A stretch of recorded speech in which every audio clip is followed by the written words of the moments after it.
Hi, I'm John Maxwell. When the top companies in the world are looking for trainers, speakers, and coaches, there's one name that stands above the rest, and that's Maxwell Leadership. Our certified team members have gotten proven results for companies all over the globe, and our reputation, I'm proud to say, is second to none. Some of our members have risen to the top of their profession, including the one you're going to meet today. I proudly introduce you to my friend Bob Fabian Zinka. Welcome to the Leadership and Success Podcast with your host, Coach BZ, where we help you lead with purpose and succeed with impact. If you're ready to grow into the kind of leader others want to follow, this podcast is for you. If you're determined to elevate your success and leave a lasting legacy, this podcast is for you. As my mentor, Dr. John C. Maxwell reminds us, everything rises and falls on leadership. Our goal is simple: to inspire you, challenge you, and equip you with insights that can transform the trajectory of your leadership journey. Welcome aboard to another episode of the Leadership and Success Podcast with Coach BZ.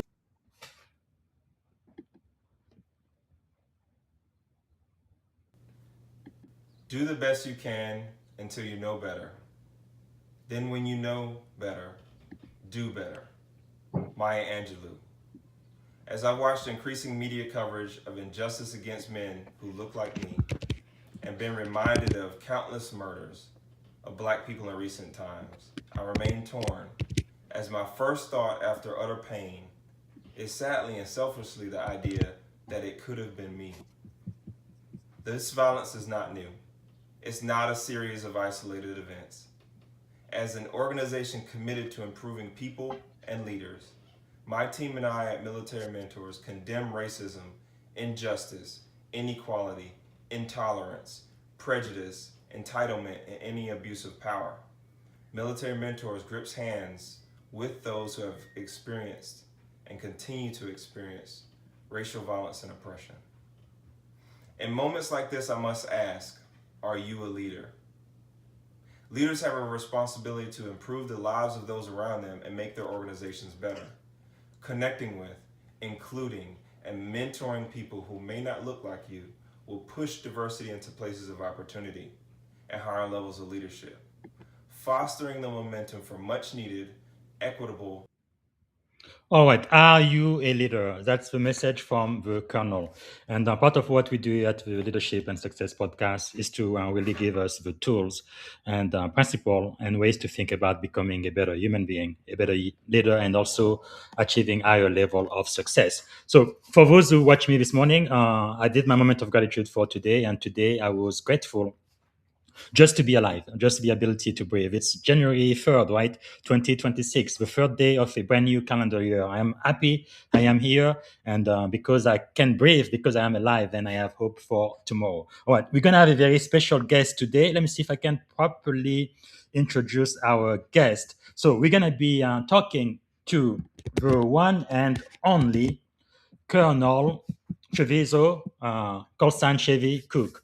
He also has a Ph.D. and active duty U.S. Army colonel serving on the Joint Staff at the Pentagon. He is a soldier scholar, a mentor, and national recognized thought leader. Colonel Cook brings deep operational experiences from special operations alongside academic rigor and psychology and human development.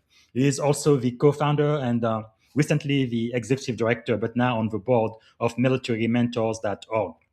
So I really would like for the people who watch this podcast who follow me to really support this organization because it is championing mentorship as a strategic leadership imperative. So, ladies and gentlemen, without any further ado, please help me welcome COL Chevy Cook. Hey, everybody. Good morning, Colonel. How are you doing today? I'm always doing good. I got little ones in the house, so I don't have time for bad days, as I've said one or two times in the past. Good. Thank you so much for being here. What a great privilege it is to be mentored by a colonel on the Leadership and Success podcast today. So let's get to it. What are you grateful for this morning, sir? Oh, that's good. So I have a journal, a bullet journal. I write down my gratitude every day. This morning, because the day's not over yet. As you do it at the end of the day, Yes. but I'll go with just this morning. This morning, I am grateful for the fact that I got a chance to get up Wow. and do a Murph workout of the day, or WOD, CrossFit Yes. WOD, named after Lieutenant Michael Murphy, Mm-hmm. who tragically gave his life, heroically gave his life many, Yes. many years ago for the Medal of Honor, Navy SEAL in Afghanistan as a part of Operation Red Wing. And I was challenged by a Navy guy who I played football with in high school to do a Murph a month, AM, Wow. PM, a Murph a month for 2026. And I'm going to do it on every Wow. first Saturday of That's every month beautiful. this year. And I got up and I was able to do that this morning, and my bones don't creak too bad. I didn't pass out. So it was a good Wow. start this morning. I'll be grateful for that at lunchtime. That is really awesome, especially in the military service member. We have to be physically fit, but I think mentally fit as well. And I believe having a life of gratitude really goes a long way. What would you think, sir, especially for service member? Why should we be grateful? So if you have a gratitude practice and you think about what you are grateful for, I would assume that it also goes with reflection. I Mm, mean, you can flippantly say like I'm grateful for I don't know, the TV in my house, or having Wi-Fi, or so. And I'm not saying yes. that those things you shouldn't be grateful for, because there's people who don't have TV, don't have Wi-Fi, Mhm. who don't have electricity consistently. But a lot of us, if we don't take the extra step to really think through, that's why I do it at the end of the day, because I Yes. want to actually like think through, well, what occurred today. Did I have any impact? What did my family do? What did we do at Mm, work?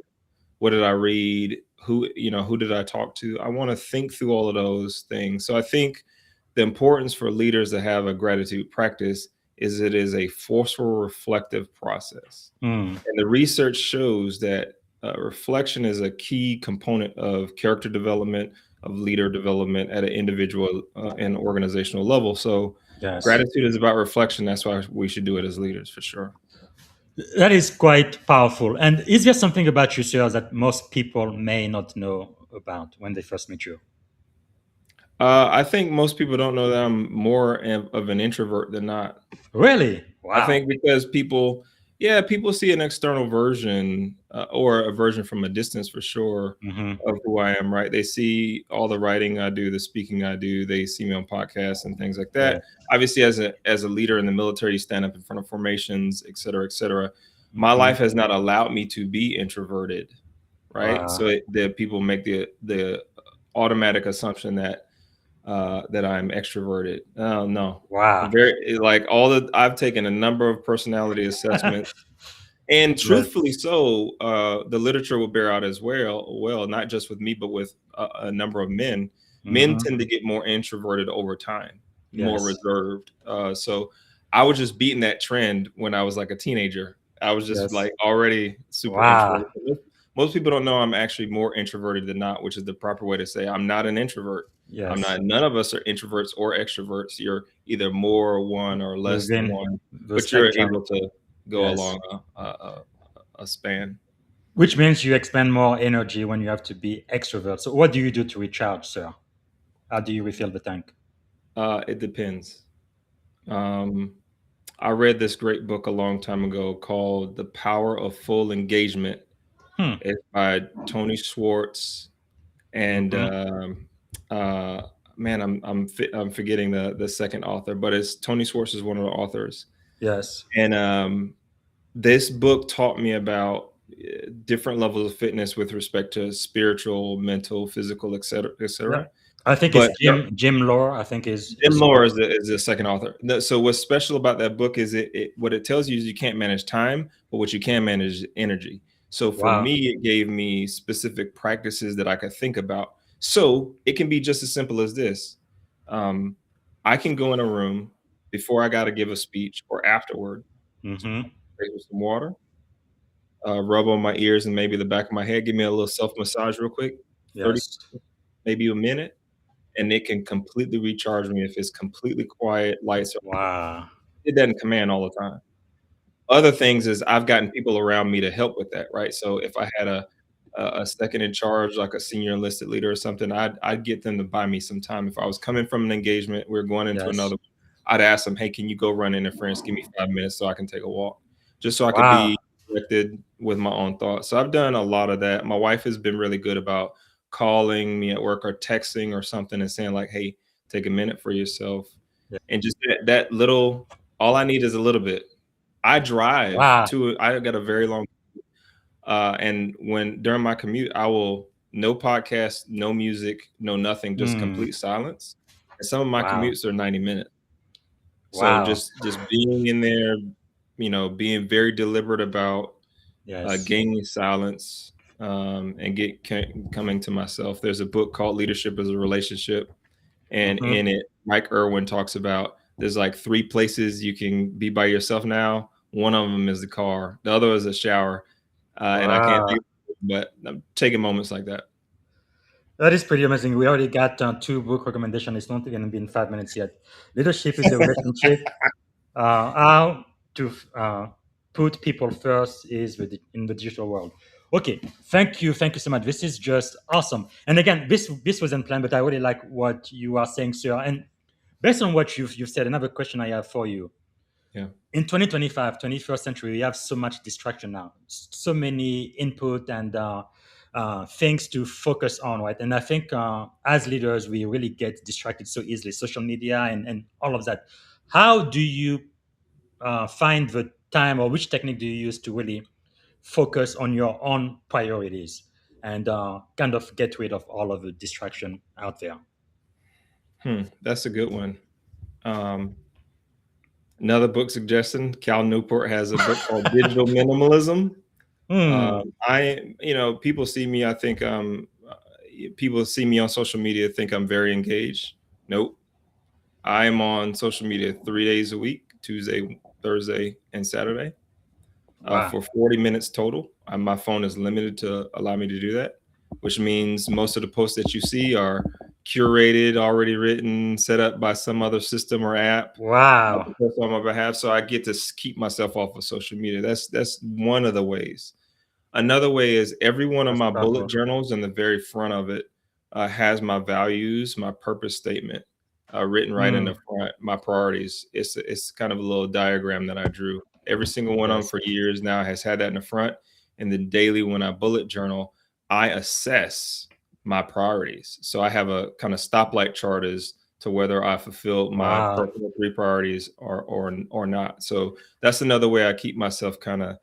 honed in and grounded. And then, like I told you a little bit before about like the gratitude piece and the Hmm. reflection piece and the deliberate time that I take to prepare for an event or a space, Yes. it always is grounded in my values. And I am like I learned a long time ago, and we get deep into psychology. There's no such thing as what is that thing people think they do when you do multiple tasks at once? Yeah. Multitasking. Yeah. Multitasking doesn't exist. Yes. It's called diverted attention. So I get in trouble with my wife sometimes because Yes. if I'm doing something and she wants me to do something else, I'll be like, hey, can I get 30 more seconds with this? And then I'll be Hmm. able to switch to that. She's like, well, just can you? I'm like, sweetie, I don't like to try to attempt to multitask because it just doesn't Yes. exist. So I'm very deliberate, even in my home, about like, while I'm doing this Wow. one thing, just let me focus, and then I will shift because then I can give my full attention. It's like you have a Yes. spotlight in your brain, right? Yes. So when it's over here, yeah, it's lit over here a little bit, Hmm. but the real light is right here. So I want to be able to lift and shift to those different things each time that I do Yes. that. Actually, sir, for what you just said, there is a book I have. If I can get it, yeah, this one. One thing. Have you read this one? I have not. That's a one that I must steal back from you. Okay, I yes. have not This heard that one. is That's great. a great book about what you are talking about because we get so distracted, so many things to do. That's why we don't accomplish much. But if you can just focus on your primary thing, what's important, and it may not be urgent, but important, and just go through your day and accomplish that one thing, your life will change. Wow, that is powerful. So maybe, sir, to get started, we have so much to learn from you, but can you tell us briefly about your leadership journey, how you got to become Colonel Chevy Cook, U.S. Army?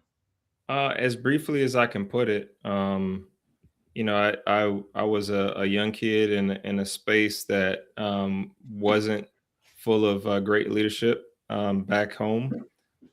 Typical kind of 80s neighborhood, stereotypical in the sense that there was drugs and violence, and not to the extent of some hoods in some places, but our own situations. And I was in an adoptive home. Many people know, have heard me talk about Mama J before. That was my next door neighbor at one point who adopted me. And the basic gist of it is, she said, you have to get out of this neighborhood, you have to go to college, and you have to figure out how to pay for it. And when I heard about West Point in high school, I was like, okay, that sounds like a place I want to go. It's free, it's college, it's meet my mom's intent. And I thought this leadership thing, because of sports and other things, was something I could get into. So fast forward, I go to West Point. I came in the Army. I've been in the Army since, on this side of it, since 2004, and still would hopefully serve a couple more years. And that's traversed a couple different areas. I was in the conventional Army. Vast majority of it has been in special operations community. I worked at the garrison level. I worked overseas. I've been in academia at West Point. I've been in the Pentagon. I'm in the Pentagon now. I've gotten a chance to do a lot of different things and unique things. I don't have a pretty, a stereotypical path, but I think what has really got me to those, to where I am as a colonel, working in the Pentagon, working on the Joint Staff today, is the people that supported me, like Mama J, like Ashley, my wife of now 27 years together, and almost 19 married. She's done a lot for me. And then of all of those places, whether I was at the academy or whether I was in battalion command or whether I was in a classroom, I always had a set of teammates around me that actually did all the hard work, lifted me up, cut me down when I needed to be chopped down. And that's really how I got to where I am today. And I'm glad to be with you, talk my personal perspective, not represent, the Department of War or the Pentagon Joint Staff or anything, my personal approach today, but I'm glad that I've had the experience to serve America like I have. Wow, that is really fascinating. That's really what I love about this country. Right, coming from another country, I was born in the Congo, which was a French colony. So Congolese by birth, French by culture, and American by choice. There's just no country like America. Right, there is no Congolese dream, there is no African dream, there is no French or European dream, but there is the American dream. Like myself, just looking back, I came here barely speaking English. I joined in as an E1 seaman recruit, and lowest rank in the entire military, and today I am a senior officer in the most powerful navy in the world. I mean, only in America. Wow!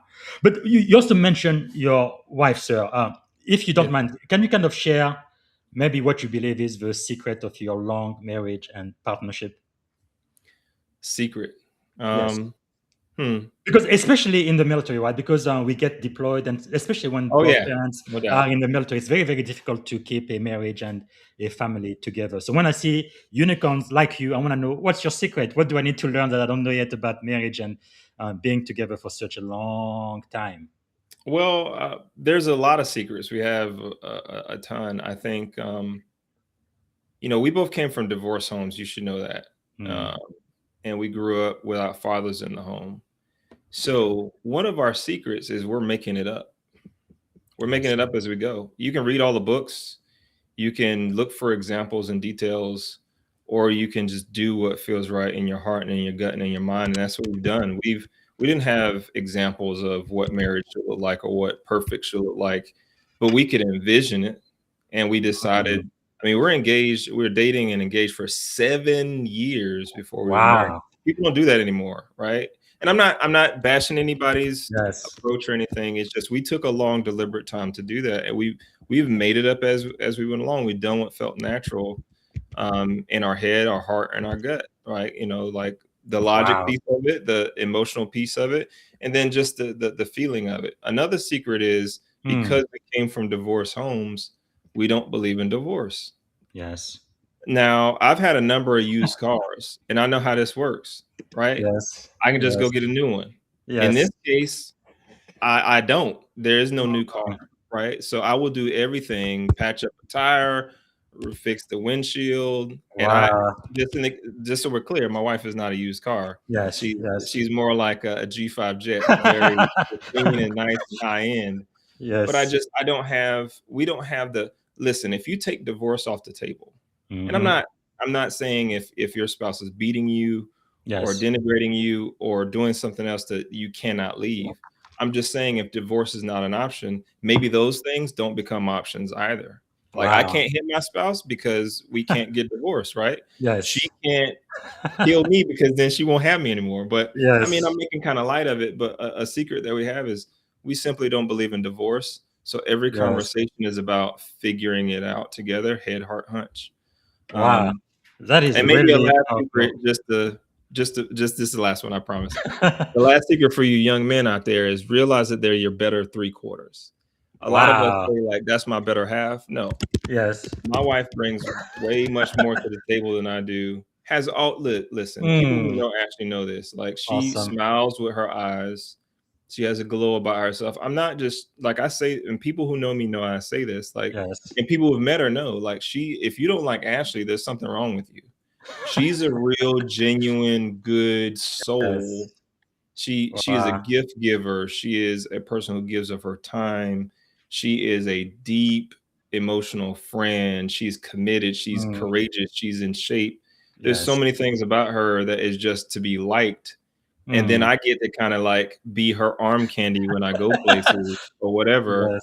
because Yes. she's my better three quarters and I may be bringing 25% to the table. It's the truth. Wow. That is really simple, but so impactful and insightful. Thank you so much for sharing.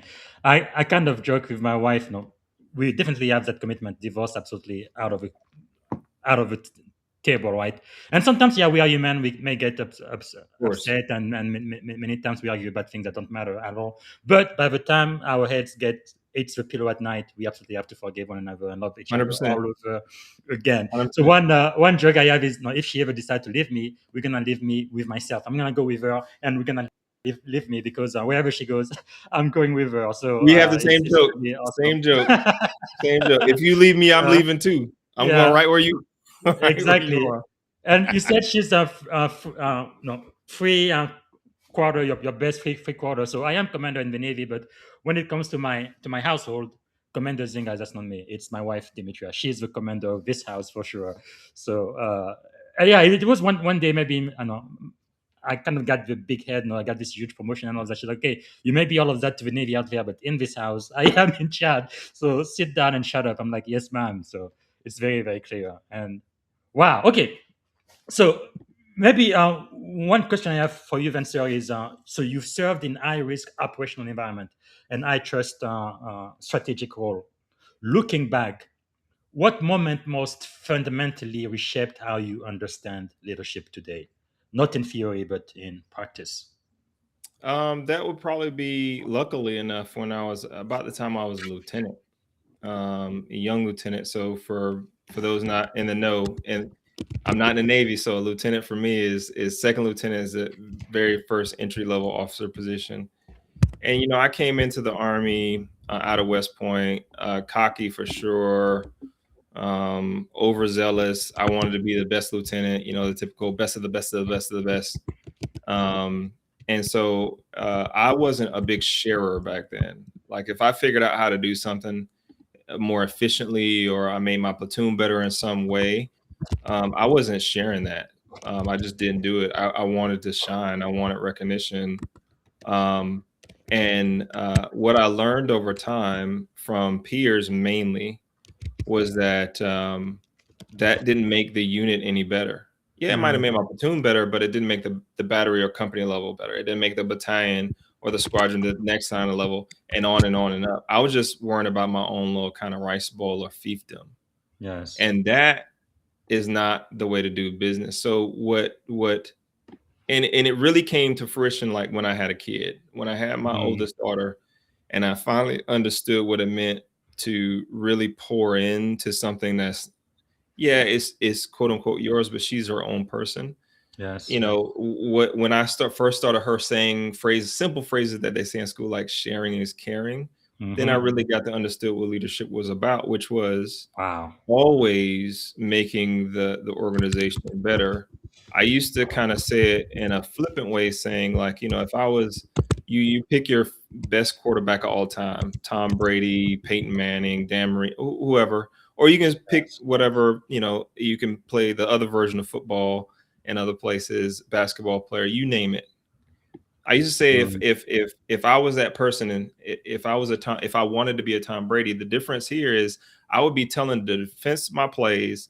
I would be telling the linebackers on the field exactly what I'm about to do. I would tell the defensive coordinator, the other coach. I would tell them all the things that I'm going to Mm. do every single play because I'd be sharing. It would be about, Yes. hey, I want everyone to know how I'm trying to be successful. Now, if Tom Brady is that good, or if Michael Jordan is that good, you pick your athlete, they would probably still score. They would probably still do well, even though everyone on the field knows exactly what they're doing. If I was to be that good, then I could Mm. still be successful by Yes. sharing.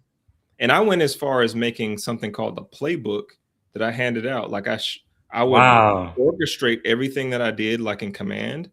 I would orchestrate it. I would like lay it out, put the psychological principles and everything behind it. I Mm-hmm. would show all my cards in the effort with other commanders, with other people. Just say like, "Hey, here's how I'm doing this business over here.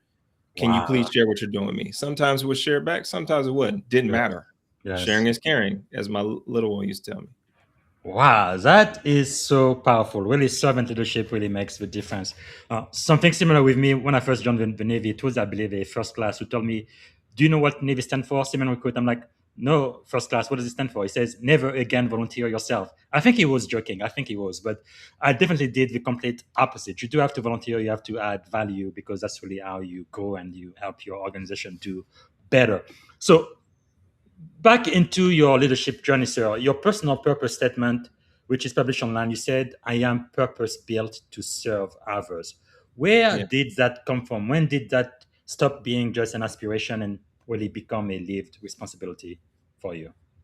Well, somewhere around the time I was transitioning to a young 30-year-old, I got this brand new kid in the house. We married a couple years, transitioned over to special operations. And, this is prior to me going back to West Point to teach. I felt like, people would always ask you a leadership philosophy and stuff like that.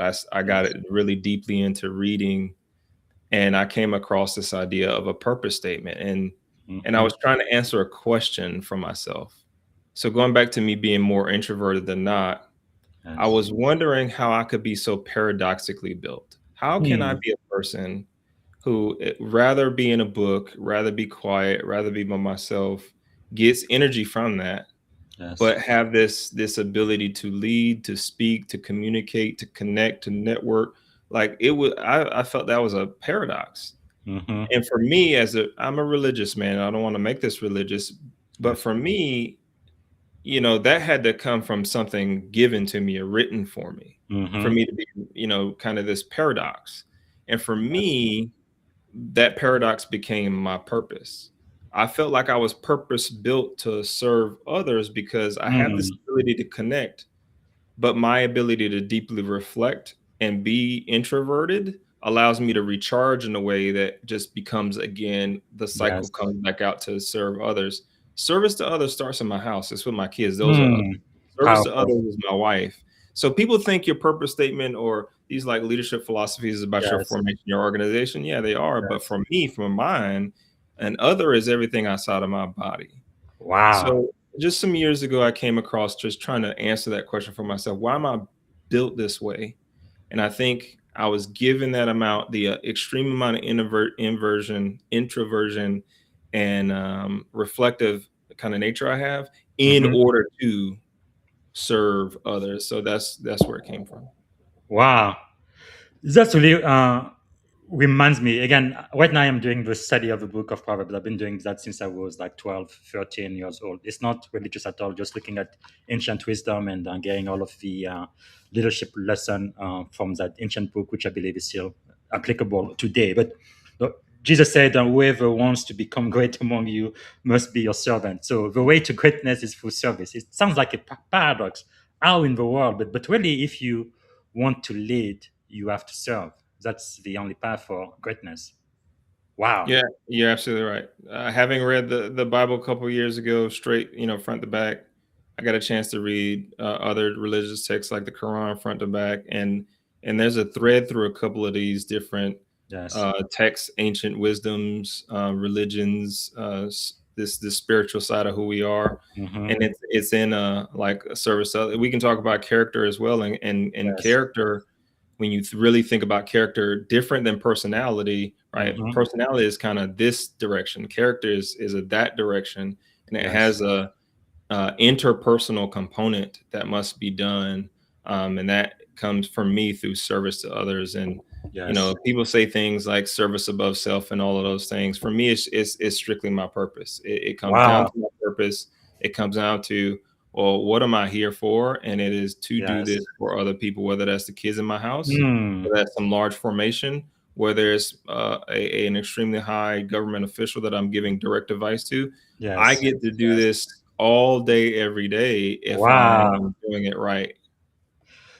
That is really amazing, because the truth is, the way we usually define success, no, it will never satisfy. I mean, how many houses can you have? You can only live in one house at a time. How many cars can you have? You can only drive one at a time. So at a certain point, once your basic needs are met, money really doesn't mean anything anymore, right? But when you serve, when you add value to other people, I think that's really bring fulfillment. Uh, even if things you are struggling right now, some of us do at time, but if you volunteer and you help other people, you're going to see there are many people who are having a much bigger challenges than you have. You thought you had problem, people really have some issues, and I think that really brings us together, our humanity, and just building our community. Now, one thing about your career survey research I did prior to this podcast, you've really always almost chosen the harder path, no, the less conventional path. No, you did special operations, psyops, influence work, and so on and so on. So, what trade-off did you knowingly accept, and what did they teach you about leading without visibility, when nobody knows your name and nobody knows even what you are doing? So for me, the biggest what I knew I was giving up is, like, let's just take the psychological operations community specifically. Mhm. I came into it when it's a brand new branch, when we didn't have a GO, we still don't have general officers. I knew I was not going to be a general officer. I knew that this was going to cap at lieutenant colonel or colonel. I was Mm, giving up kind of that. Not to say that I had GO potential or wanted to yes. be a flag or general officer. Hmm. Just I knew that there was a cap, and that the community was small. There were only certain places I could serve, and I knew I was going to sign, Wow. non-disclosure agreements. I knew Yes. that a lot of the things that I was going to be Mm. doing were going to be behind a veil, or behind a system or cutout. I knew all of that going into it, Wow. But and that also, sir, actually, like, for the people who are listening who may not know about the military veneer of the army, so he is a colonel, which means one promotion away from being a one-star general. So that's a very big deal. Yes, sir. and I'm like I said earlier, here because of a number of teammates, because of my better three quarters. So many people have kind of allowed me to keep pushing along the way. But I gave up.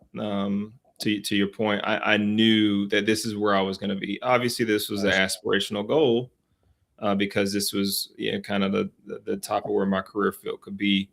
And luckily, along the time, there's been a lot of things that I've been able to be a part of, and I've had great teams that have allowed me to get here. Yes. Not easy at all, but I mean, service in any capacity, right, is especially when you're in the uniform service, you give Hmm. up a lot. You give up a lot of you give up your voice in certain instances. Yes. You give up the hairstyles that you might want, or tattoos you might want to have on your face. There's a lot of kind of things like that you give up. A Yes. lifestyle. I don't have what's called a forever home, right? Like, I've lived in a Mm. number of homes. I haven't, like, had my family in one spot for long lengths of time. My Yes. oldest daughter has been to a number of high schools. There's a lot of things you give up. Mm. But for me, those sacrifices have been poured back into a formation. And I've Yes. made sure the whole time that I've taken care of my family. All my Mm. PCSs since we've had children, permanent change of station, every time we've moved someplace, my wife was the chooser of that place. Yes. Those assignments that I was, that were, as I got older, people were allowing me to choose between. Yeah, Mhm. those went to my wife. Like, yeah, we Yes. talking at home first, Mm. before I give you an answer. So, that there has been, as we've sacrificed, because my family, Lord knows they have, Yes. I've directly engaged them so we could try to find some. I don't do balance; I do integration. Mm. So some sort of integration along the way. Let's talk just a little bit about that Okay. life work integration. Can you expand on that, please? So I was told a long time ago that balance is unachievable, Mhm. and I was a young captain. Yeah, actually, my captain, which for you would be a colonel, told me when I was Yeah, in O1, if you want balance, is when your wife is against you, your boss is against you, and there everybody you go. is mad at you at the same time. That's proper balance. That's right. So that person also told me about this concept of integration, Mm, of trying to bring the spaces as closely together and integrated as possible. So what that can look like, look, I work in a secure facility in the middle of the Pentagon, and at times I worked and behind closed doors where swipe access and all that stuff. Like, mhm. look, my family can't be in there. I got it. Yes. um, but the flip side of that is when I'm there and I'm doing that. But when I go home, like, guess what? I am not a person who does my military work, and I don't have a home office. My wife does because she Mhm. works at her home. This is not my office that we're in. We're actually in my wife's office, Yes. to be clear. Yes. So that's what I have done though is when I did have assignments when I could go home earlier or go in late, that's what I did. Mhm. When Yes. I was working 1.3 miles away from my house in battalion command, I came home for lunch. I Yes. took my kids to school. Mm. Um, if my wife needed something from the pharmacy, I left work to go get it and bring it home, Yes. even though she just kind of was like, "Well, can you just swing by Mm. the house?" I just did it because I could. Yes. When I could have a cell phone in my office, I did, and I answered it whenever my wife called, regardless of. Mm. I've answered my phone with a general officer in my room before. Wow. Yes, and I have said to that general officer, and this person knew who they are. Hey, my wife is calling. There's been times I've been overseas where she could not call me. If Yes. you would allow me the chance, let me just call and make sure she's good to go. Wow. So I do that. So integration for me can also look like me putting my kid on my back and walking around the formation and Yes. giving out cookies on Valentine's Day, Yes. right? That's integration because then they get to see the uniform. They get to see that we're Mhm. not just uptight warriors that are just out here to kill people. We have a Yes. soft side and a compassion and emotional intelligence about Mm. ourselves. So that is integration for me too. So there's no Wow. balancing the two. There's let's bring it in concert as much as Yes. possible. Wow, that is such a very very important lesson to learn, especially in the military, because sometimes I mean again I understand high tempo you are deployed you have to do what you need to Of do, course. but you have to remember you have a family and because no, the Navy when I joined the Navy they issued everything, especially when I was enlisted as an officer you do have to pay for your own uniform, but they gave me pretty much everything. At one point I'm like, okay, am I gonna get a new wife or something too? Like it's like everything you need they just give it to you, but Guilty. that was a joke, but anyway. So let's be more serious. So you've led during the search in Iraq. I think General Petraeus, which I was really humble and privileged to interview during our last season. What he really did to move us forward as a country. But you served during the Arab Spring and counter ISIS operation, and on and on and on. Period of ambiguity and moral friction. So, what do leaders consistently misunderstand about decision making under pressure? I mean, immense pressure through all of the work you did for the army. Most misunderstand the importance of competence in those situations. Mm, Now, this might seem intuitive, but it's not. If you go back and actually do the research, I taught a class called Leadership in Combat. It was PL 471 at West Point some years ago. And when you mhm, look from the Great Wars all the way forward to the ones you described that I got the privilege to serve in, if you interview followers and ask what they're looking for in their leadership, there's three things they're looking for. The number one thing they're looking for is not courage or bravery, it's yes. actually competence. They want to know that you know what you're talking about, that you know this battle space, that you know if I say go to that X, that's the right X. If I'm making this decision, it's for the right reasons, et cetera, et cetera, et cetera. They're looking for Yes. competence first. So I think what people misunderstand is that you need to be courageous under pressure. No, every bit of research says you need to be competent. Because no one can take that. That's your primary weapon system, is your ability to think through a situation. Now, that situation can be rapidly evolving. It can involve fire coming in. It can involve a catastrophic loss or simple loss. It can be loss of equipment, loss of life, limb, or eyesight, or livelihood. What you need to be doing, whether that is microseconds or a couple minutes, is thinking and have the competence that goes with it. Now, the second thing right behind is actually character. So not only do you need to have, in those high pressure situations, the ability to think, you then need to have a moral compass so that your thinking matches your values, right? So we're doing the right thing while we're thinking about what the right thing is. The third thing that people forget, and that the research would back up, is actually care. So competence, character, and care. They want to know, your soldiers, your formation, the people around you want to know that if you say, I've chosen the right X, it's for the right reasons, that I'm going to the X with you. Yes. And if I can't go to the target with you, when you come back from the target, if you're maimed, injured, seen something you didn't want to see, or have any problems, issues, challenges, that I'm going to care about you in a way that's not just going to fling you to the wolves, or crap on you, or not take the time to help you get through that, whatever that thing may be. So that's what people forget. People forget that you need competence first.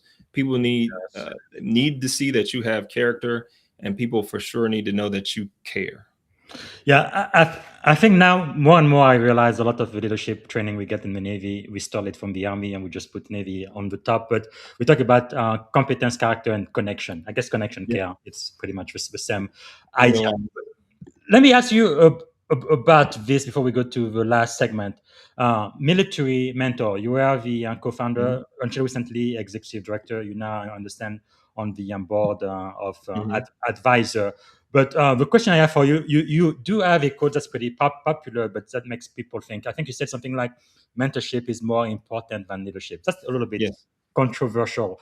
Can you tell us more about that? And why is mentorship so important to you personally?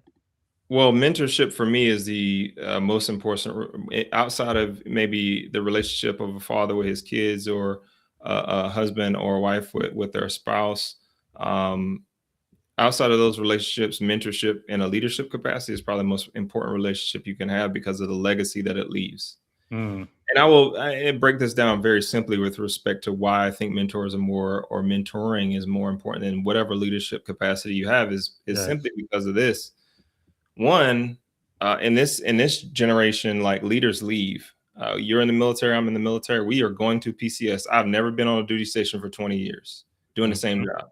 Doesn't happen. I will move. It doesn't matter how good you are at that role, you're going to move. That happens in the corporate sector as well. Given the fact that we have things like LinkedIn and like Indeed, like, you don't even have to be looking for an opportunity somewhere else. Like, opportunity will come find you. And for the right amount of compensation, or the betterment of your family, or maybe a better situation, leaders leave. So, but mentors don't, right? If you really think about it, mentors don't leave your life. There are general officers who are retired who still connect with me, that I've known since they were colonels. That's incredible. Now, do they ask you to call them by their first name and no longer say general? Oh, it's a bunch of it's a mixed bag. I default to sir with a lot of them. Okay. Because I have a very hard time calling a general, even a colonel, by their first name. Very hard time doing that. But the good thing about the conversations is that they stay around. Yes. And that's why, there's a couple other points I could add to it, but the main one is that, when I think about a person in particular, and I've told the story before, Tom Grimes, when I was in JROTC in high school, he had retired in the 80s, was teaching me in the 90s, and had served in Vietnam in the 70s, by the way. And I talked to him a couple of months ago. That's amazing. I still talk to him, and he retired as a lieutenant colonel. He loves calling me sir. I have always called him sir. And he's Yes. like, "Oh, you outrank me now." And he's in his 70s, right? Wow, that's Just like I incredible. said, like that legacy, that ability to stay with people. We've never Yes. served in uniform at the same time. He Mhm. lives in Florida. I haven't lived in Florida since I was a Yes. little young pup. But Wow. that's my main one is leaders will leave, mentors don't. That is really insightful. Well, there's another controversial subject surrounding you, sir. This book here, Start With Why, Simon Sinek, it's been recommended on this podcast over probably 12 times or so. I've interviewed about 100 people last year. I mean, even in the Navy, that was a required reading, I think, when I was a lieutenant Oh JJ. yeah. But anyway, so let's talk about popular leadership versus really hard leadership reality. So many people turn to Sinek, people like him, because his work feels accessible and inspiring. So do you think there is maybe a risk that leaders prefer comforting narrative over grappling with the hard, ambiguous reality of leadership, and why? So one of the problems I have with Sinek's work is this: there's no empirical research behind it. Mhm. Obviously I'm a nerd, and I think, and I'm not the first person to critique him. By the way, there's been many critiques of him, and that's usually the case when you're as successful as he is. I'm Mhm. not trying to make my bones about like downgrading Sinek. Yes. He's a national, New York Times international bestseller. I Yes. can't I can't compete with that, but I do know a couple things, and just the core message for me, outside of the fact that he doesn't rely on empirical research, is where do his stories come from? Mhm. Right? His stories come from the military. His stories come from idealistic Yes. places. Yes, he's done a lot of consulting, As but what as far has as I know, he he's led? never served in the military. Yeah, Yeah. yeah. As a person, what I can tell you from my experience is I can talk, and I have referred to a lot of studies and research while we've been Mm-hmm. talking, and I do Mm-hmm. have a PhD myself. Yes, sir. But Yes, indeed. I'm a colonel. I've worked in the Pentagon. I worked in combat, et cetera, et Yes. cetera. So I have the real experiences that go with it. So I think a lot of his work is it's a good start. It's a place of idealism, but I think there's Mm. a practicality and a realism that has to happen. Look, purpose ain't gonna Yes. starting with why and having look, we talked a lot about purpose earlier. Purpose is not gonna Mm-hmm. get you through that truck that's stuck in the mud and four flat tires. Yes. Like there's no like, let's sit back and talk about the why and let's get to deeper to our Yes. purpose. Your purpose is to serve others. Right now, I needed you to serve me Yes. by changing this Yes. tire and getting this for like. There's no time for that. Mm. There's a That is powerful. realism that needs to happen in those moments that empirical research or Mm. not addresses the ambiguity that's in front of you. When I talked about character and competence and care Yes. earlier, there can be purpose Mm-hmm. driven, part of that. And there can be an idealism but then there can be brass tacks. Look, when things are happening and I'm just directing you Mm. to do something right I now, love it. we don't have time to talk about all the other things. We can get to the why Yeah. later. I need you to get off the X right now because it's dangerous and I need you to listen and I just need you Mm. to go with my direction. So that's Yes. kind of, and I also think he That's powerful. oversimplifies organizational behavior, organizational change, how we Mm-hmm. actually practically do things. His experience Yes. comes from consulting organizations, not from actually doing the change himself. And that's the problem I Mm-hmm. have. I'm not saying you have to be a practitioner, but Yes. I can shoot, but I can also talk about the dynamics, the physics Exactly. of a bullet. Yes. No, that is really insightful. And also for those who follow me, my mentee listening on the call, I always say, right, you need to have an open mind, at least listen, but ultimately you make the decision, right? You have to be analytical and see what works for you. That's why I love, one of my primary mentor, General Colin Powell, he worked his last book, It Worked for Me, right? Try it out. If it works, keep doing it. If it doesn't, no, you can try something else. So now we only have about 10 minutes or so, but I think I can do it. We're going to go to the final segment of the show where I try to get into your head to really figure out what makes you tick and what are the leadership lessons and principles that have really helped you get to where you are now, especially for my junior officer who are listening. Yeah. What do you think, sir, is the greatest lesson you have ever learned in general, in leadership, in life? Wow. That's a very deep question. Greatest lesson I've ever learned. Or one of the greatest? One of One of the greatest lessons I've probably learned is the difference between a good decision maker, a prudent decision maker, and someone who practices Hmm. discernment. They're not synonyms. Those are Wow. different levels. For me, it's a decision maker is, can I eat or not? Am I hungry or not? Should I eat or not? That's like toddlers can do that. You can make a good decision whether I want to eat or be hungry. Prudence is a level up from Hmm. that. Prudence has something to do with time. Right? Prudence has something to do with I make good decisions over time. So you can be a prudent thinker. This is a timely thought. Yes. I'm hungry, but am I going to have a late lunch or early lunch because I'm gonna balance out dinner? That's being Mm-hmm. prudent. The next level up is discernment, and we've all seen it. Wow. Most people who make flag officer, CEOs, those really deep thinkers, the Yes. ones who are in the room who you say think outside the box, they're actually just practicing discernment. Discernment Yes. is that base layer, good decision making. It's also the time component. But then the next level up is they've done it consistently, habitually for a long time, and it involves wisdom. So Yes. they can hear a Wow. bunch of the malaise or the different things, the Hmm. miasma that's in a room, and they can reach in and they can Yes. pull this one thing out. This is the most important thing we need to focus on. Hmm. Discerning. I've seen that when I worked for the Powerful. Secretary of the Army. I've seen that by our current chairman, General Dan Kane. Yes. I've seen it by a number of leaders that I've been around, and you know it when you see it because it's like no one else is seeing Mm-hmm. that one thing.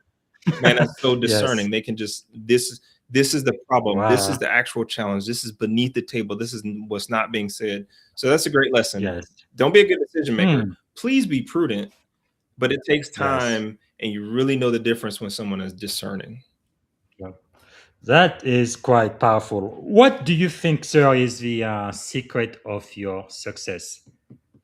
Um, that's a great question too. I think working on humility at all times, being Hmm. reflective, staying grounded in my values and my purpose statement, and then realizing that I will take the uniform off. Look, Wow. I haven't chased down a job in a long time. People have brought Hmm. stuff to me. I Yes. haven't chased after things outside of my marriage. I come home to it. Yes. I haven't tried to make my children into who I am or me. I have Hmm. chased down what they want to be.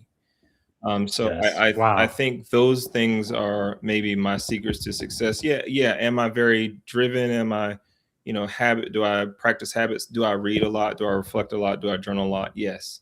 But I think all of those are Yes. secondary to me being receptive to the world, stepping into a Hmm. space when it is being asked of me to, I need you to do this job. I need you to perform this Yes. role. I need you to do that task. I just only know how to go hard and work hard and try to turn in a Hmm. professional product. So it doesn't matter. I'd be a great janitor too, I think. Yes. Yes. Wow, that is powerful. Always, I'm reminded of a speech by MLK. I think I was 7 years old. Of course, everybody knows him about the "I have the dream" speech. But when I was maybe 7 or 8 years old, I heard the speech. He was talking to a high school, and he says, "Be the best no matter what you do." Something about even if you sweep the street, so do it in such a way that even the angels in heaven will stop and say, "There was a man Right. who swept the street like nobody else." It's And that really, it always stuck with me. success is just Powerful. I Okay. think another piece of it is people don't really realize that you can't really success is a work in progress at the same time. So, Yes. my secret is knowing that like I'm nervous about whether I'm doing this thing right at all times. Yes. Fatherhood, all of Yes. it. So, success is going to be measured when you're sitting at the end of your life, whenever that time is. And it's going to be measured Yes. by those around you and not yourself. Well, we have our first question from the audience. So this is Sure. Major Select Contessa Yeah. Tracy, U.S. Army. Actually, she was on the podcast, I think, last Mhm. week. So she says, discernment is actually my word for the year. Okay, that's wonderful. How would you advise a new field grade officer, she's talking about herself, and commander to boost their discernment while leading formation? That's a great That is question. a great Thank you so that is much. a great question. Gladiator 6, thank you for the Mhm. question. I appreciate that. Thank you, Contessa. I think she also signed up to do this Murph a month thing with me, so I hope she's out I there wouldn't be doing that this surprised. month. She has a great future. I see a star in her Oh yeah, future. Maybe, she's maybe we'll great. see. This is So, this is a good question. Pretty simply, first, I think you need to understand the layers that I talked about. I think a lot of people don't mhm, understand what discernment is. They just think it's like thinking outside of the box. And I think it Yes. does take time. I think people try to push to be discerning. The way to start truly is to be quiet, listen. Mm. I heard it from a poet first, Carvin's the Saint, but it's actually a quote from Gandhi. It is speak only to Yes. improve upon the silence. So a discerning Wow. person can, like, instead of just, well, I gotta say, I gotta be a field grade, and I'm the S3, or I'm the ops guy or gal or whatever, and I gotta add this one bullet, or I have to say something to start the meeting. No, you don't. You actually don't. Mm. Speak to improve upon the silence. That is Wow. discerning. That means you're listening. Okay, what are we not focused on here? Right? I'm taking it Yes. all in. I'm parsing and piecing it out. And then I'm okay. Now, if I have nothing, I don't have anything. But if I do, now I'm going to inject this one thing. That's what I would say you could start. Start with Wow. just improve upon the silence when you speak. If not, be quiet. That's really powerful. So let me ask a follow-up then. How do you put a check upon the ego, especially as young men, as junior officer? I see a lot of ego and shenanigans, but as you become one more senior, I realize people keep it more in check and they have a lot more discernment. But just in your opinion, sir, Oh how, yeah. how would a JO put that in So check? read "Ego is the Enemy" by Ryan Holiday. Practice Another Stoicism, book another recommendation. book, right? Like that one really talks about the practical steps on how to do it, Mm, and he's also a great author. Um, that's like kind of ego just is a the way you enemy. can read about it. But the other piece of it is, listen, I'm gonna tell you, I was that lieutenant, as I mentioned very early on, that wanted the spotlight, wanted to shine, and wanted my name on somebody's board or in somebody's mouth. I'll tell you, at this stage Mm, and age, especially the work that I do where I do it, I don't necessarily want to be in those briefings. I don't want to be in that space. I don't want to be known. You don't want the phone calls in the middle of the night from yes. very important people. You don't want to work the late hours Mm, like you are deployed when you're in the States. You don't, yes. I'm telling you right now, you don't want those things. And there's a way to balance it where you can be behind the scenes and it can be just as impactful. John Maxwell, there's been many people who have Hmm. said you can be extremely successful if you don't care who gets the credit. So that's how you Yes. keep, Yes. for me, the ego in check. Now, for me, as a person who's struggled with pride and things like that over my time, and have to be very deliberate about how I approach life. It's being Hmm. reflective. It's about speaking only when it's important to speak. It's about not being flashy or kind of in people's faces. There's a consciousness about managing not your reputation, but your character, who you are. Character in the original sense, in the original Yes. Greek, it was spelled the exact same way, except for the second C had a K. So character in the original Greek Wow. was a mark that you put on a coin. You put certain marks on a piece of metal to denote Hmm. what it was worth.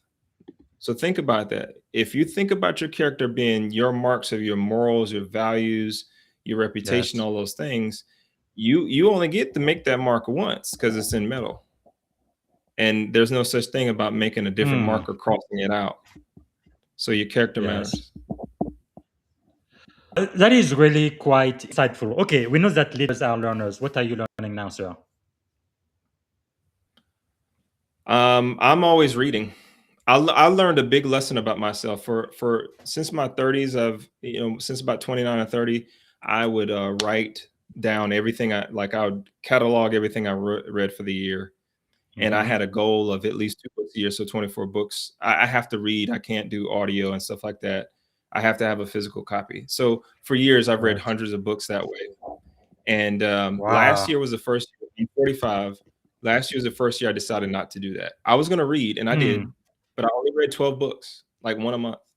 And two of them Only. really, they were like Father's Day books, and they were like really thin and small. But what I Yes. learned by not cataloging what I read, by not always posting about it, what I learned is that I need to do that. So I'm learning that reading is such an important part of who I am in my journey and my ability to read multiple books all at once. I was just I was Yes. just logging it through last year and just taking it easy is Mm.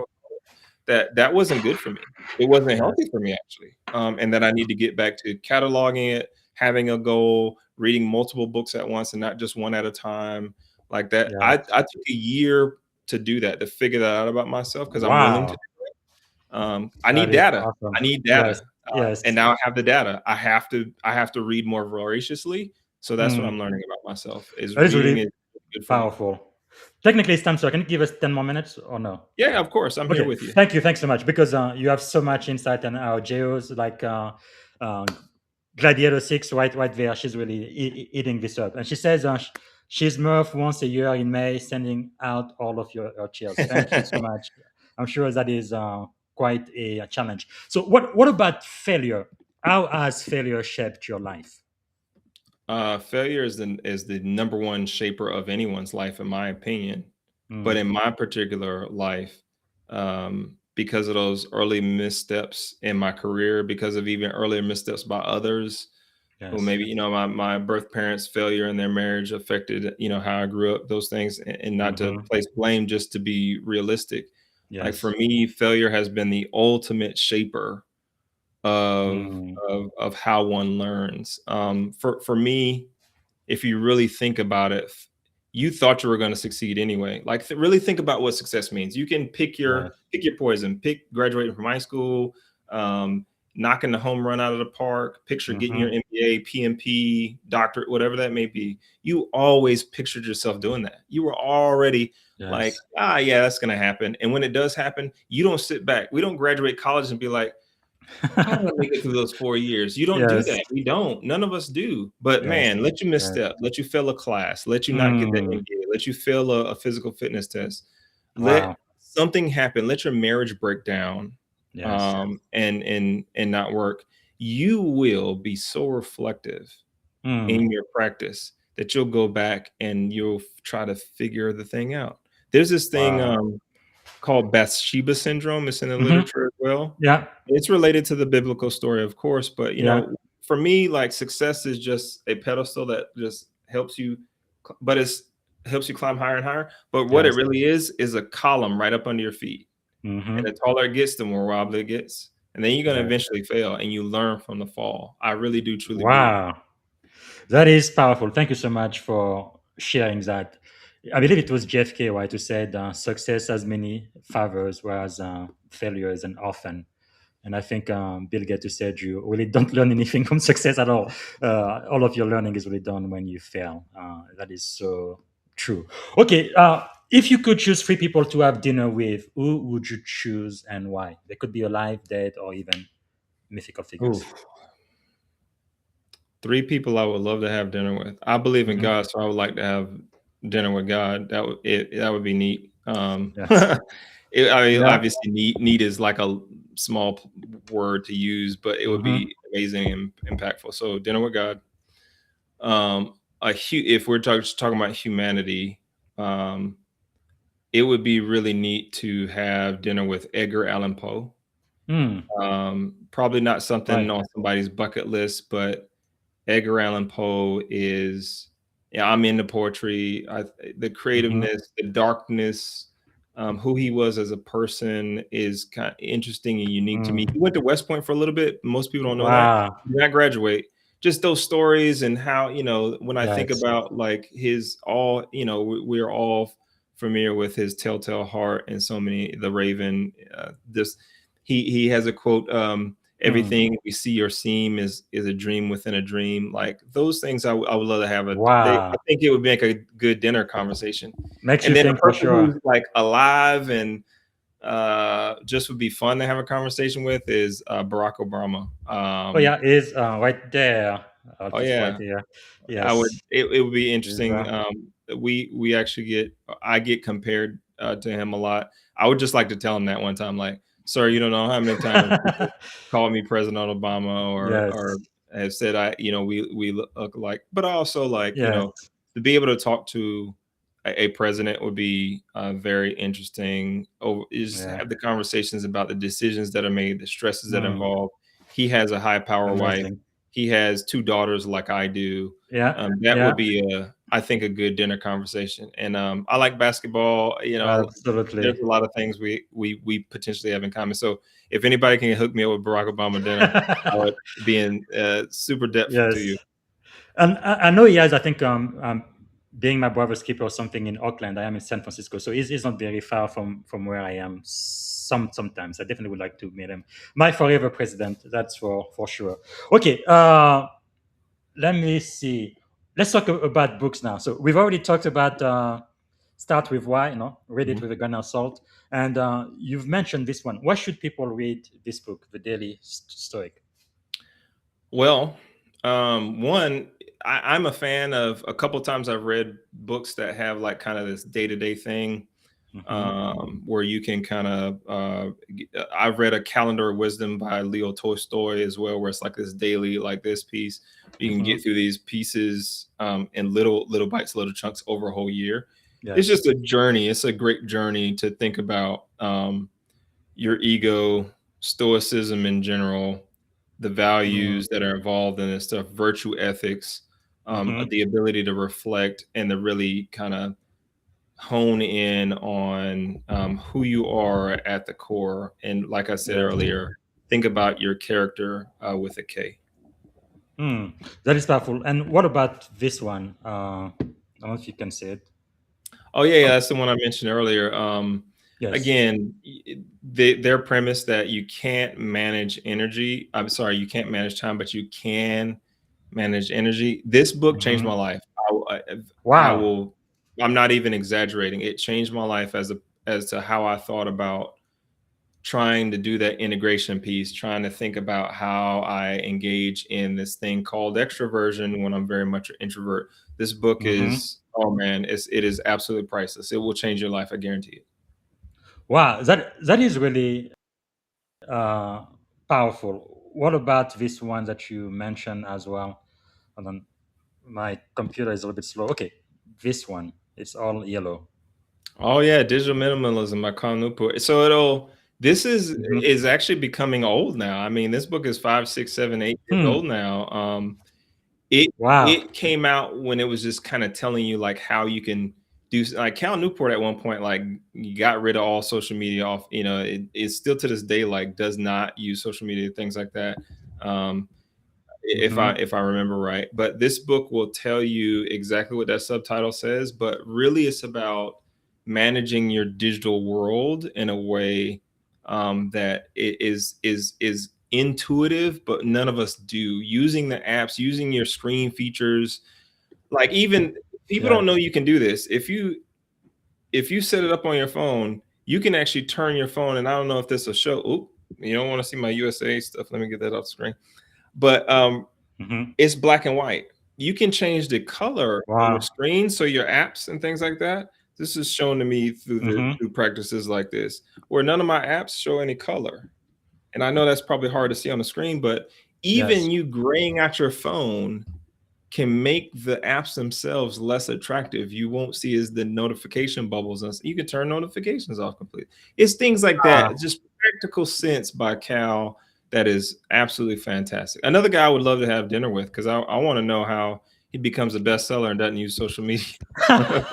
Yeah, that is really something. Actually, when I read this book, the one thing it really inspired me to get rid of distraction. I use an app now for my email where it blocks my inbox. If I go to it, I have to do an extra click in order to see it. Because sometimes what happens is, no, it's not bad, but you get to read one email and then it's another email, and before you know it, whatever you had planned to do, you don't get to It's do it gone. at Yes. all.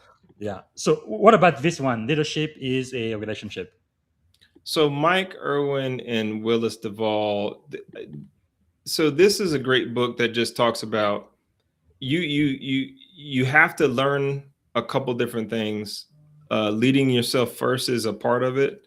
You Mm-hmm. can't lead anybody else without leading yourself first. And then this book comes Hmm. along from them and really talks about the relationships that you build, the mentorship piece of it, the connection Wow. to others, and the relationship between character and character strengths with Mm-hmm. your actual leadership philosophy. Wow. Ego is the enemy by Ryan Holiday again. Again, another one. This one actually breaks out the definition for me of being purposeful versus passionate. In the Wow. book, it starts talking about how passion is like a fire. If you really think about it, I don't care how you Hmm. try to mitigate it. Once you put that fire in place, an Yes. ember blows off into the woods or something like that, and now it's Hmm. uncontrollable. And But that's the same Ryan Holiday, right? Who wrote the oh yeah, story. same gentleman. And But then you then just purpose is a laser. Oh yeah, this is the mentioned this one. one. It's Yeah. right back here on the shelf too for me. Wow. This one is All like right. the other book where it's well, this one's different.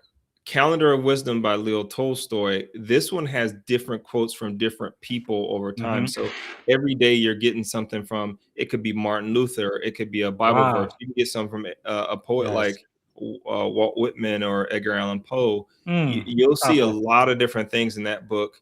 Yes. And what it does is it'll show the quote and then it'll kind of give a breakout of what it is about. And I Okay. read that. I've read that a couple times during a couple different years. You don't want to read that back to back, I don't think. But That's really amazing. So, what is the really most great. important book recommendation for today, sir? Go get a blank journal all day. Like Yes.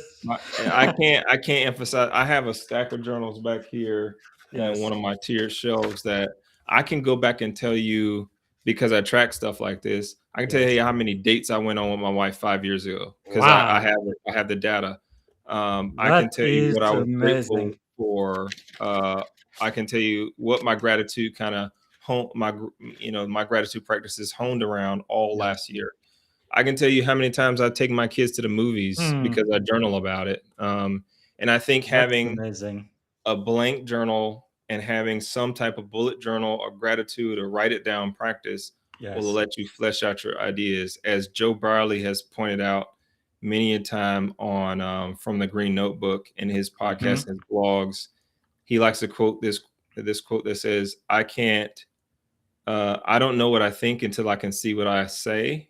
Wow. Meaning I need to write it down, right? Yes. I need to write it down. And I probably bastardize that quote a little bit, but the concept, the idea That is here powerful.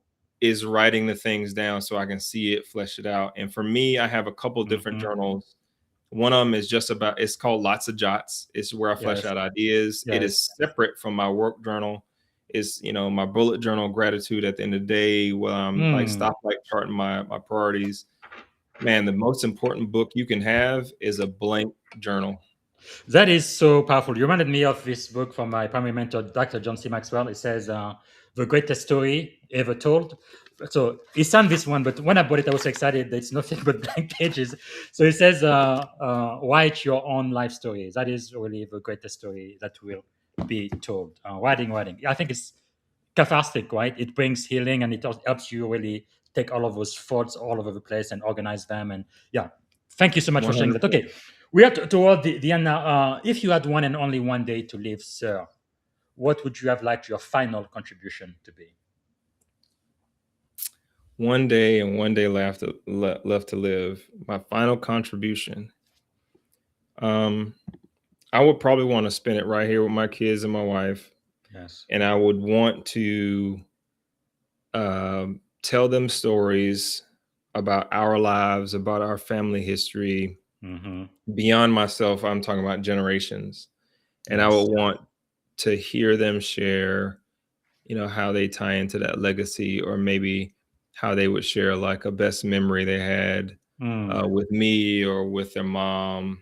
I think that's what I would want to do. It wouldn't be live streamed. It wouldn't be on Facebook. It wouldn't be on any external connection. It'd be right here in my couch or on the floor.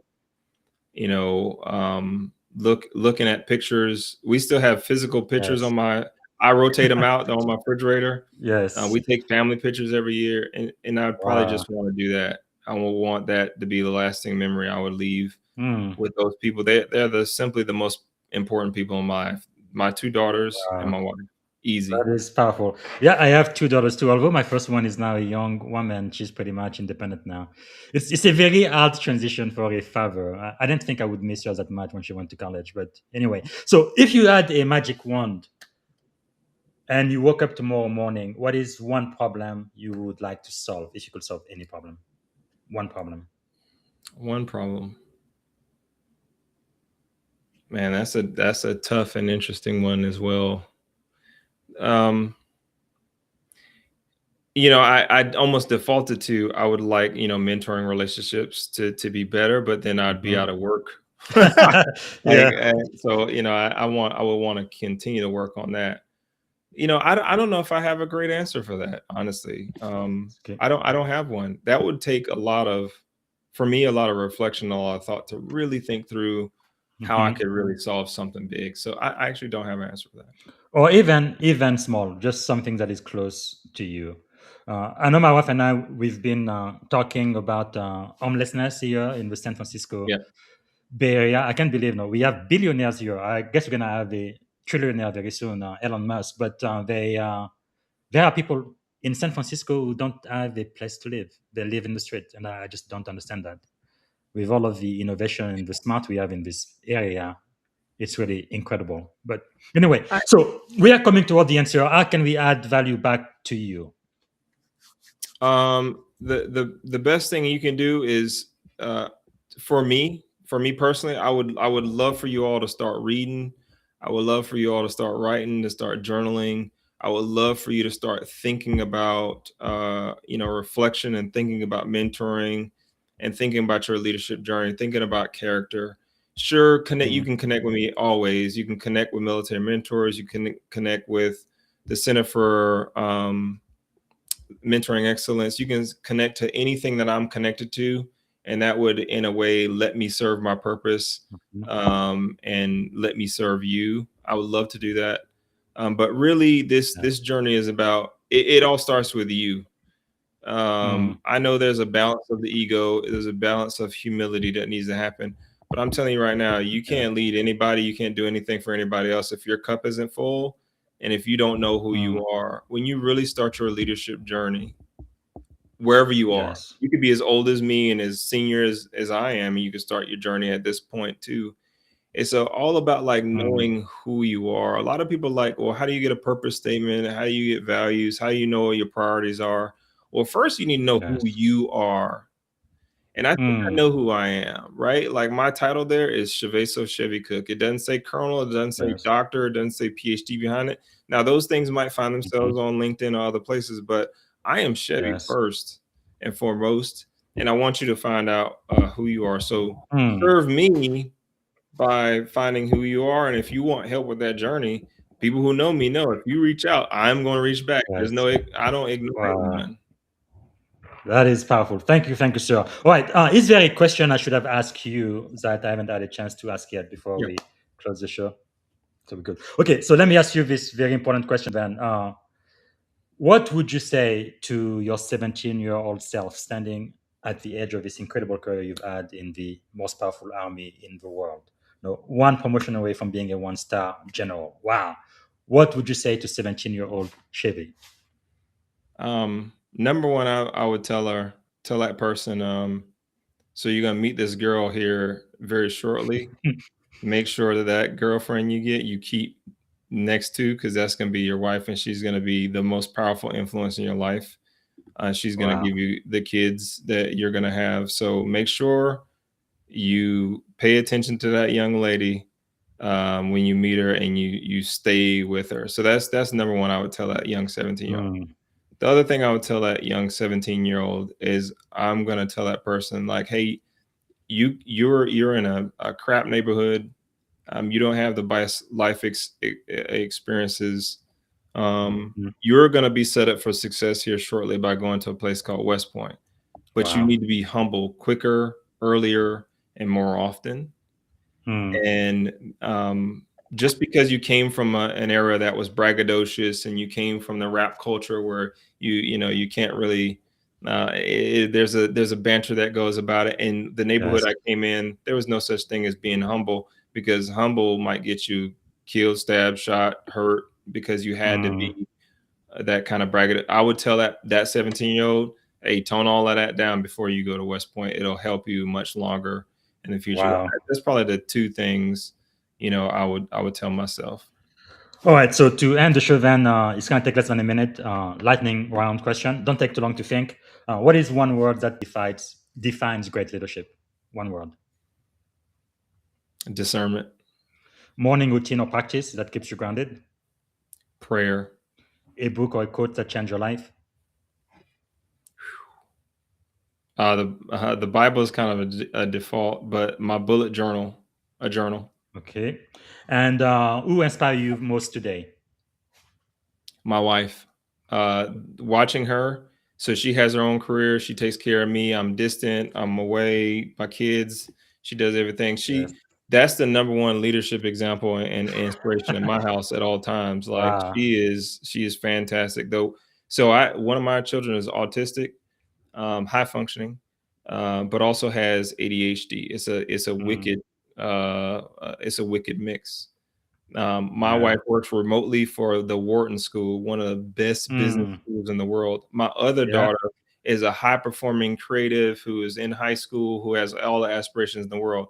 Then she Yes. has this joker that she's been with since high school that she's seen when he was a nobody, that thinks he's a somebody, Uh, and works all the way off at the Pentagon and does podcasts and things like that. She has to yes. deal with all of that while managing her own career and Mm, also being who she is and being helpful yes. and cooking meals and making a home and being loving Mm, and leading this family in a powerful. way that is ultimately and graciously Wow. um, uh, powerful is the way, it's That the best is way to put it. powerful. It is powerful. Thank you so much for sharing. Um, a leadership habit that you refuse to compromise on. Um, hmm. It's going to go back to reading and reflecting, those Yes. kind of things. Like I have to, Journaling. but I think I'm ruthlessly habitual. Mm, There's no such thing as not working out.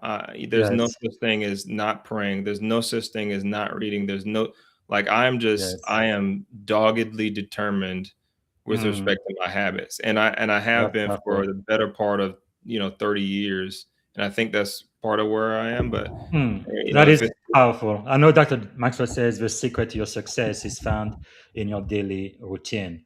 And right, which question do you believe every leader should ask themselves frequently? who are you? Who am I? All right. Who What am did you want to do when you were a kid? I actually want to be an architect. I think Architect. Hmm. I think I'm probably an architect in some ways. I build things. I just Hmm. build them in different ways. I try to be a builder of people, not edifices. Yeah, I was just gonna say, so as the founder of the mentorship, military mentorships, you are really architecting the future generation. I would That's a hopefully, huge I'm legacy. trying to Yeah. scaffold something, but back Yes. then, I think it was just more about like drawing and things like that. I see it Wow. play out in my oldest, where she wants to be a creative. She's a creative in general. She wants to be a graphic Mhm. illustrator. She has wicked talent. Wow. But yeah, I wanted to be an architect way back in the That's day as a beautiful. kid. And what were three adjectives describing you as a child? Three. 3 adjectives as a child? Mm-hmm. Um, silly. I Mm-hmm. still am in a certain way. Two more. I think people would say I was smart back in the day. Okay. One more. Hmm. Unfortunately, people probably say broken as well. Mm. Just Okay. this where I was, what I was going through, the chip that was actually very exposed on my shoulder. People Yes. could see through that, Mm. and I didn't display it well. And I got in a lot of fights and was a class clown and things like that. Wow. So I would say broken is probably the last one as well. Unfortunately. What about as an adult? Ooh, um, uh, mm, man, that's a good one. People do call me humble, and I appreciate that. It's a great Mm-hmm. compliment. But someone Um, told me the minute you call yourself humble, you are no longer humble. yeah, yeah, I know, but that's why I said people call me Yes, that. yes, I For the most completely part. understand. But I thought it was kind of Yeah. funny when this guy said it. Yeah. I But think people would also, also. no, you are a colonel. I've spoken to and worked with a lot of flag officer, admiral, and general. It seems to me like they must be going to some type of humility school before they get their first star. Because I've never seen a general officer who was proud and arrogant. Like they're just down to earth. Like even like General Petraeus, like he just calls me. I'm like, oh my goodness, it's like a demigod is calling me. What is going on? Am I in trouble? But it's just a regular person.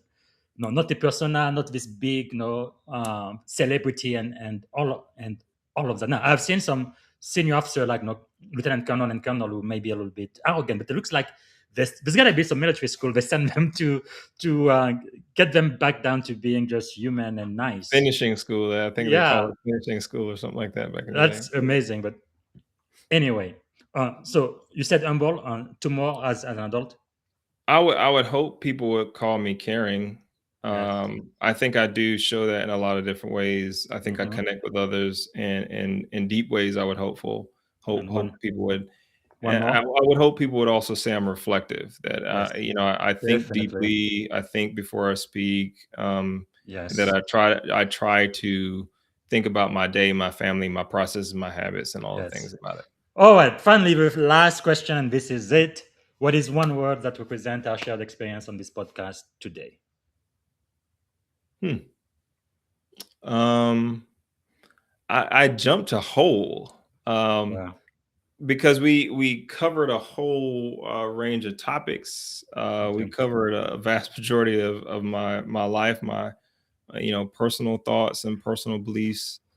And it came full circle in a lot of ways, like starting with my journey and coming to where I am, and just kind of walking through like what I wanted to be as a kid. And so circling Yeah. all the way kind of full Wow. back, I think. And we talked about academia, we've talked Yes. about my nonprofit stuff, we talked about the military. So yeah, whole.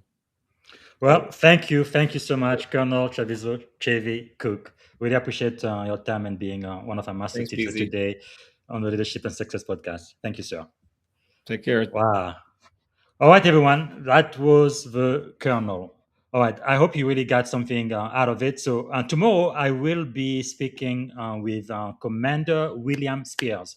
So that's going to be tomorrow, Sunday afternoon. And then next week I will have CIO Lee Jones, award-winning Chief Information Officer. We're going to be talking about going from legacy to resilience. And then I will have a wonderful leadership conversation with the one and only, doesn't need to be introduced, Admiral Melissa Bird, U.S. Coast Guard. She's the last JAG, Judge Advocate General for the Coast Guard. She's retired now, but she's principled, strategic, and empowering. And I really want to talk about leadership at the intersection of law, trust, and national security. I think this is going to be a timely conversation. But I will also talk after her with Charlie Wetzel.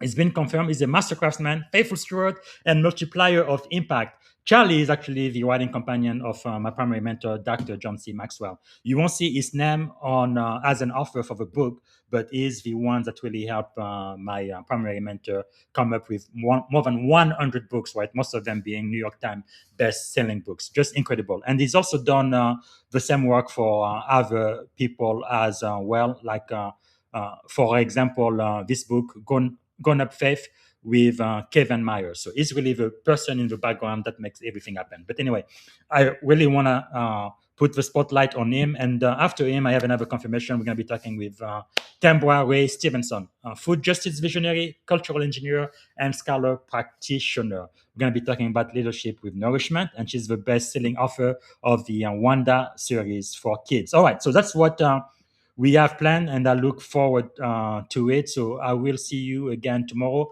And like I also mentioned, I started in January to do this publicly. So I'm going through the book of Proverbs, ancient wisdom, mentoring from the book of Proverbs, right? We're looking for ancient wisdom, leadership lesson from the book of Proverbs. Today is January the 3rd, so I did Proverbs chapter 3 this morning. You can watch your replay on LinkedIn and YouTube, and it should be on all of the podcast platform by the end of today. And tomorrow, at some time, I will be back for Proverbs chapter 4. We're going to do this all month. Again, it's a special edition of the Leadership and Success podcast.